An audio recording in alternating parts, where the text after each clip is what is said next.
viewers, and welcome back to another edition of Tourismus Namibia.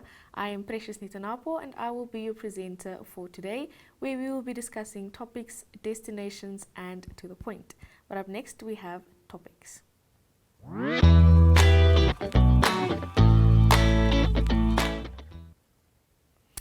First up in topics, we have the Human Wildlife Conference taking place next week. The Environment and Tourism Ministry will be hosting a national conference on human-wildlife conflict management to discuss the current challenges and innovative ideas on how to address the conflict. The conference will take place next week from Wednesday to Friday at the Namibia Institute of Public Administration and Management. Recent statistics provided by the ministry indicated that government has spent 24 million since 2019 to compensate the families of 33 people who were killed by wild animals and on other human-wildlife conflict compensation claims. Official government statistics indicate 15 people were killed during wild animal attacks in 2022 and 2 people so far this year. Next up in topics, we discuss the opening of the hunting season. Namibia's hunting season has officially opened on game-proofed commercial farms and conservancies. The industry has been warned to comply with the rules and regulations within the sector that annually contributes millions to the economy. The hunting game species may be hunted from 1st May to 31st August on commercial farms not less than 100 hectares, which are enclosed with registered game-proof fences. During this period, hunting can also take place on registered conservancies, where quotas have been approved for hunting game. Game species can be hunted from 1st June to 31st July on commercial farms not less than 1,000 hectares in size, which are enclosed with a normal livestock fence. The last topic that we discussed the millionth upgrade for parks. The Skeleton and Dorp National Park has received infrastructure and equipment upgrades to the tune of more than 132 million. This includes the 4 brand new park management stations which were inaugurated last week at Springbok Wasser, Hoogapmund and Mova Bay in the Kunene region, as well as at the Cape Cross Seal Reserve in the Eronga region. The new infrastructure comprises of new park entrance, gates and signage walls, new offices, tourism receptions, vehicle garages and maintenance workshops, staff houses and service building with equipment stores, service pit and wash bays and ablution blocks. Additional infrastructure developments are also currently under construction at the Gobabe Research Station and Sesri Management Station in the Namib Nauklaf Park in the Eronga region. Next up, we have a look at destinations.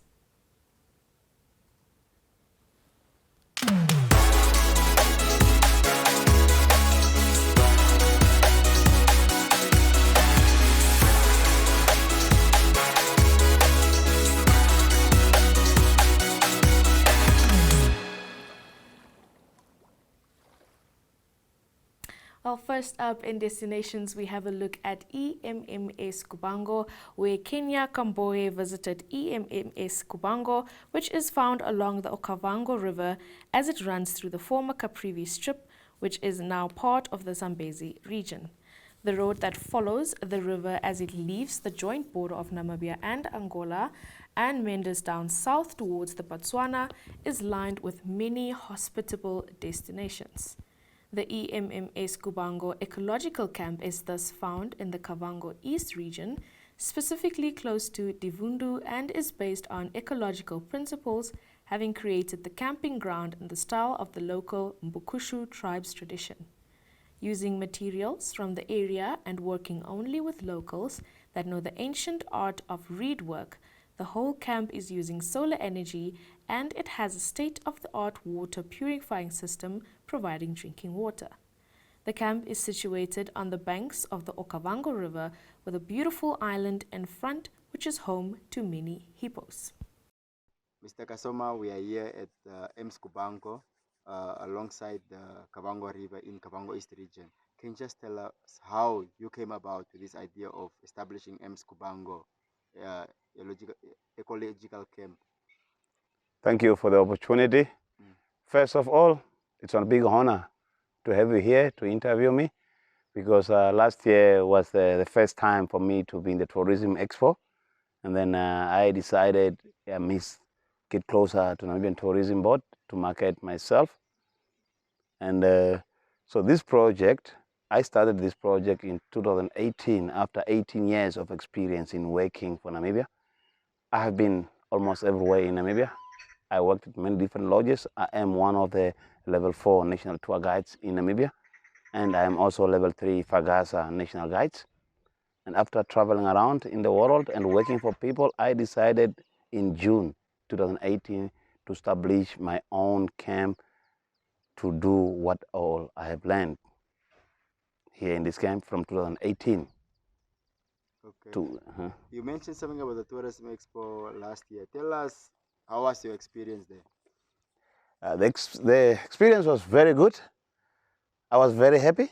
I was a bit scared in the beginning, but what made me happy is that there were a lot of people who were happy to meet me, and at least maybe 70% of the people I met at Tourism Expo did make bookings, and they were here, and the camp was fully booked the whole December because of your support, and thank you again once again.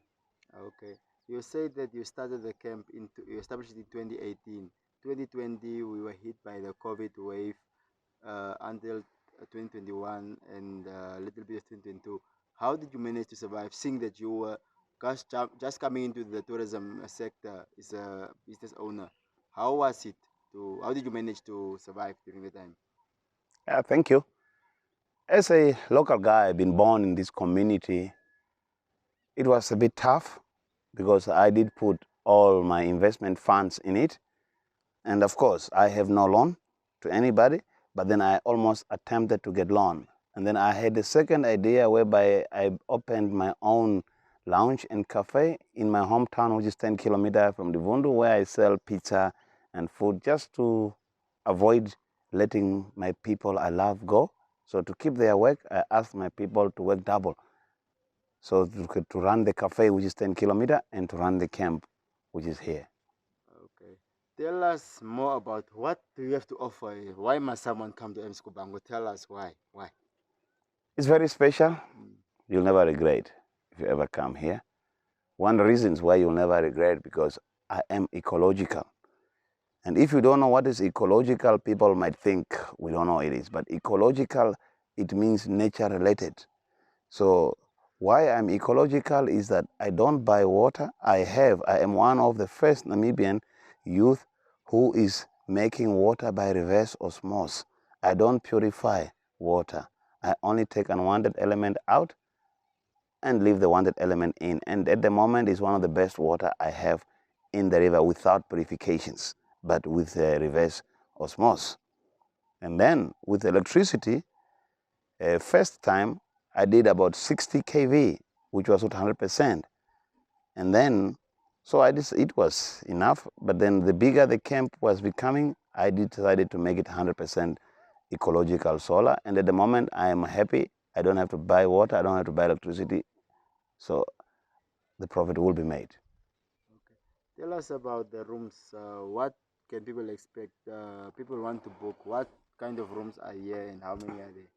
Well, thank you again. Basically, like you read at the interest, it is an ecological camp. It's not an ecological campsite. Now, why I did put it a camp? Because I want to offer everything. Because I want to offer camping ground and tents and rooms. So what we offer is that we have 2 luxury chalets, which we offer, whereby you have your own sitting room, you have your own balcony, and you have your bath, and you have your shower. And that's the best view ever. But there are only 2 I could afford, but they're very beautiful. And then I have about 6 luxury tents, which I put along the river, whereby you have your shower and your water at the river overlooking the hippo. And then apart from that, we also have 4 glamping campsites. The glamping campsites are private, whereby you have your privacy, and the normal campsite are 6, whereby you share the ablution block.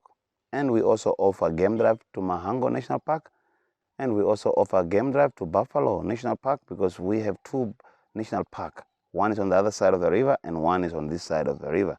And we also offer boat cruise, and we also offer horse activity, and we also offer village walks and bird walks.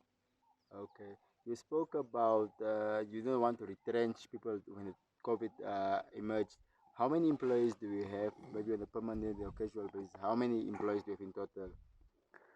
Well, at the moment, I regret it. When I started the construction, because this is about 8 hectares, when I started the construction, I had about at least 70 staff, but then I reduced it to 40, and then from 40, I reduced to 30. At the moment, I have 30 staff, and I want to keep the 30. Okay. I've engaged a lot of lodge owners in this area, and they do give back to the community. What have you done in terms of maybe helping the nearby communities so that to see people that there's a business person in our area that is giving back to the people? Thank you again. For me, the big challenge is that I'm born in this community. So whatever I give back, it makes me more proud, because I'm giving back because I'm born here. Now, what I've given back, first thing is that the land, I was very thankful for the land. And then I stopped the killing of the crocodiles and the killing of the crocodiles. I mean, the crocodiles and the hippos. So I did put water in the community, whereby I did put for them 4,000 liters. And I am happy, since I started, there is no crocodile eating any of my families or relatives again, or people in the community. So that one I have, that's number one, I'm happy. And the number two, I have at least 50% of the working people are in the community. But the only problem is that in the community, we need more training. We need to do a lot of training for these people to be qualified. And we as the lodge owner need a bit of patience if we need to enrich these people here. Okay.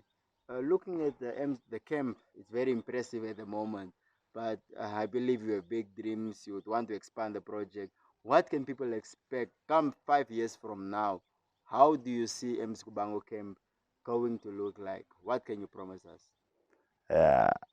Promising is not good. Empty hand is not good. But I'll promise you this. I have a dream and I had a plan. So of course, I want to improve a bit chalet, more chalet, maybe even up to 5 chalet or 10 chalet, and then include more tents. The space is very enough. And then also what I want to improve is because people need a conference area. So I would love to improve, to put in a conference area whereby I could also have clients who are coming for conferences, and at the main one also to the view. And then also in a few years, I would love, because at the moment I don't sell my water, although I have the right to sell it, but I do provide it for free. And some lodges, I do give them 1,000 liters a week for free. But soon or later, especially this year, I might start packaging my water because it is approved drinkable. Up next, let's have a look at the Namibian Arts Association, which Yandi du Plessis provided for us. Yandi paid a visit to the Namibian Arts Association in the capital city, just down the street from the National Art Gallery and the National Theatre. The NAA houses a rich collection of archival Namibian paintings, sculptures, and wood carvings and photographs are some of the works of art that can be found here at different times. The NAA strives for the empowerment of artists and wants to give them the opportunity to leave a lasting legacy. The grand opening of the newly renovated Namibian Arts Association building in Windhoek took place in 2022.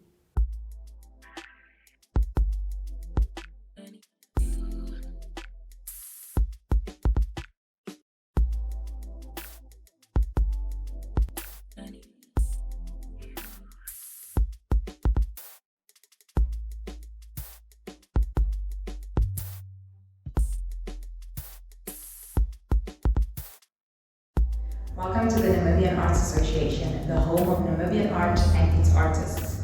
We are located at 122 Robert Mugabe Avenue in Windhoek, and we are the custodians of the largest art collection in Namibia. It is our mandate to buy art and to exhibit art for all Namibians to see.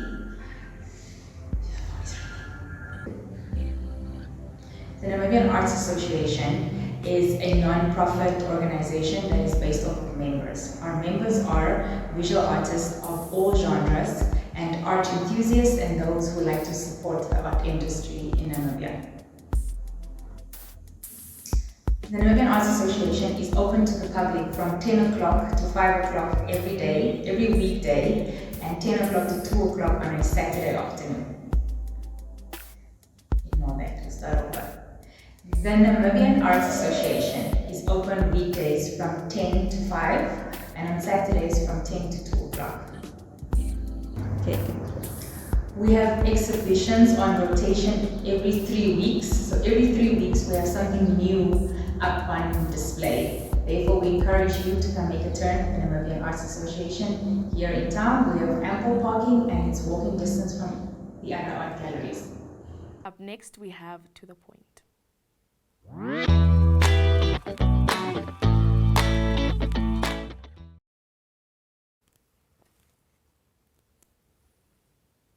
Well, last week we had the Tourism Expo that took place and we had a Town of the Year winner, which was Otjiwarongo. I think it's time for us to have a look at how that went down. So I come from the best town in the country called Tsumeb, but unfortunately we're not in the finals, so there goes my conflict of interest at least.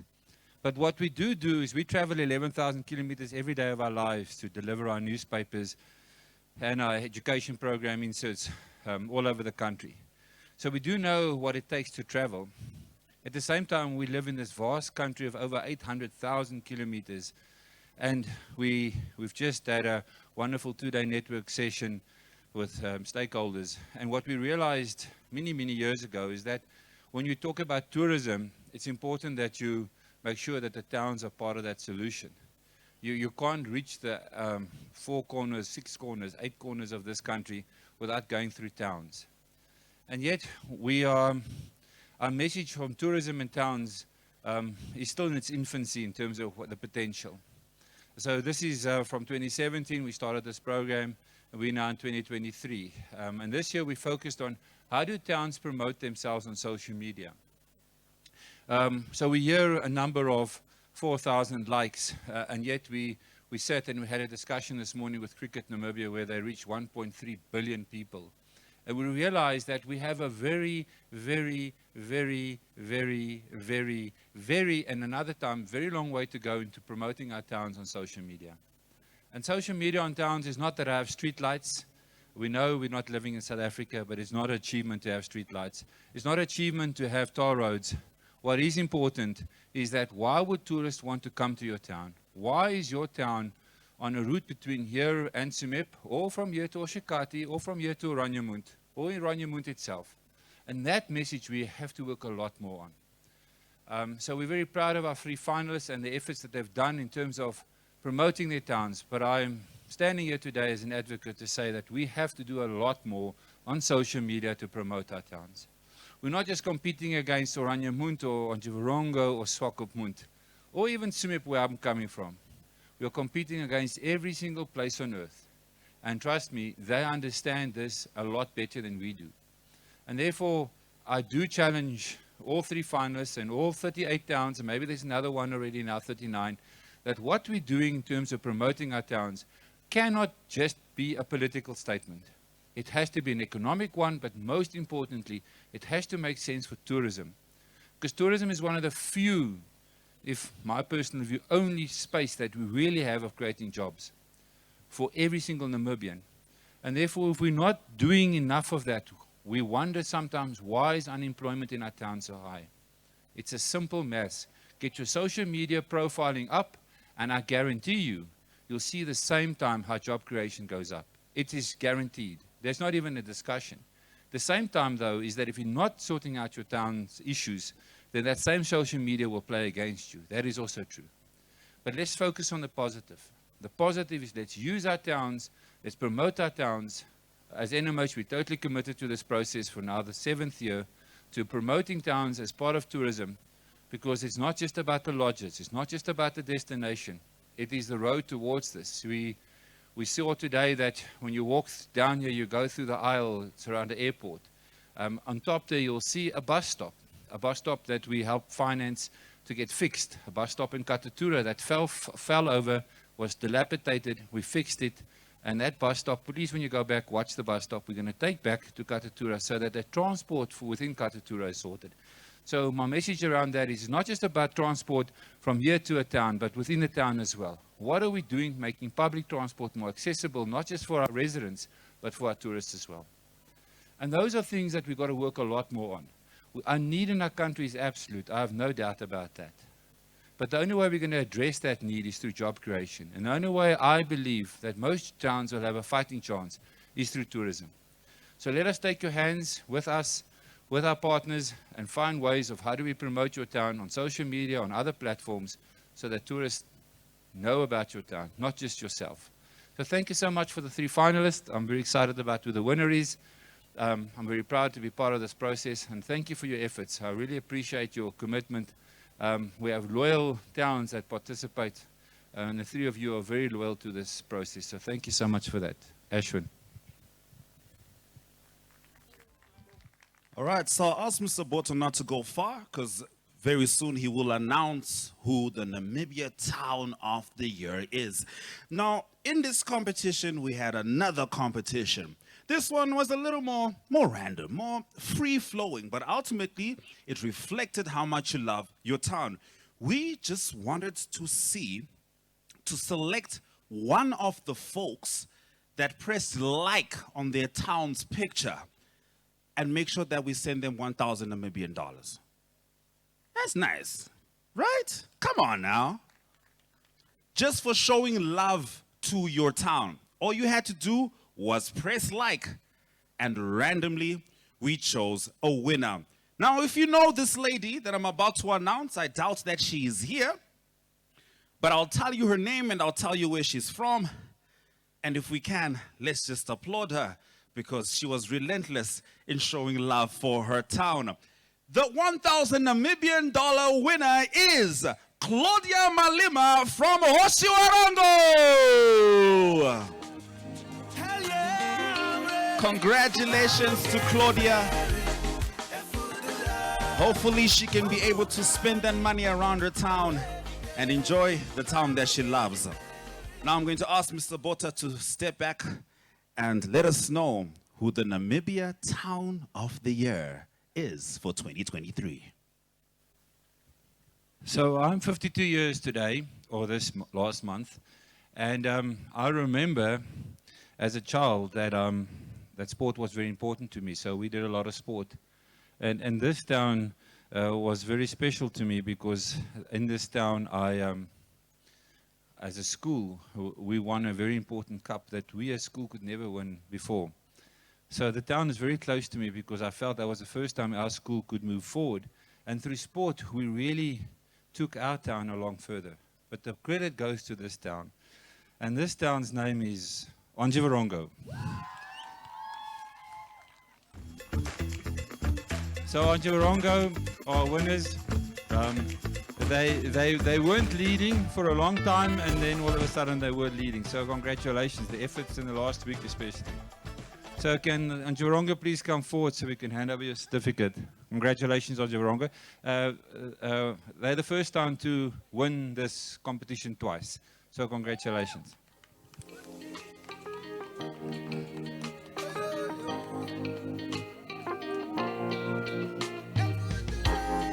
Congratulations.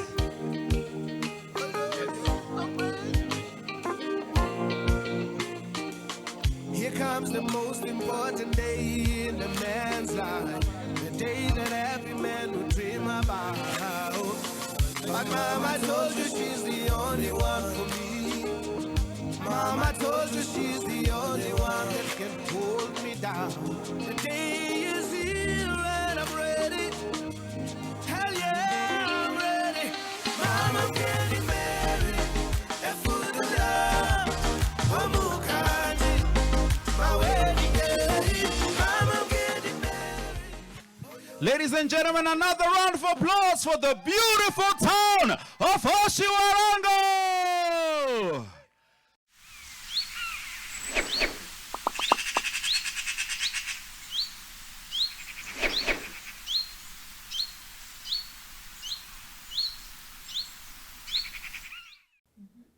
Well, that brings us to the end of today's episode. Thank you guys for tuning in.